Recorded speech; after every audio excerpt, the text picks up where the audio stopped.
की हैं, इटली की हैं, कौन है? चिकित्सक हैं, शिक्षा शास्त्री हैं, ठीक है ना, तो याद रखिएगा। मारिया मॉन्टेसरी की बात की जाए तो यहां पर अगर देखा जाए कि शिक्षा की मॉन्टेसरी पद्धति बहुत प्रसिद्ध है। यह पद्धति 2.5 वर्ष से 6 वर्ष तक के चलने वाले बच्चों के लिए लाई जाती है।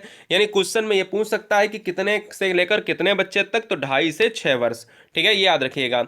इसका विकास डॉक्टर मारिया द्वारा रूस विश्वविद्यालय में मंद बुद्धि बालकों की चिकित्सा हेतु किया गया था, और जो कुछ समय बाद सामान्य बुद्धि बालकों के लिए भी उपयोग में लाया गया।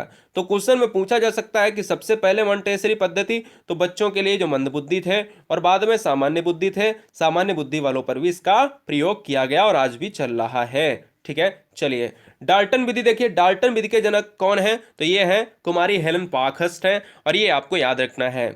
कुमारी हेलन पार्कहर्स्ट के साथ साथ इस विधि में एक अध्यापक द्वारा छात्रों को कुछ निर्धारित कार्य यानी असाइनमेंट दिया जाता है, और जिन्हें विद्यार्थी को दिए हुए समय के भीतर कर देना होता है। यही होता है दोस्तों डाल्टन विधि। इसको तुरंत लिख लीजिएगा कि भाई एक अध्यापक जो है असाइनमेंट देता है और कुछ निर्धारित समय देता है, उस निर्धारित समय के अंदर बच्चों को करना होता है, यही है डाल्टन पद्धति है।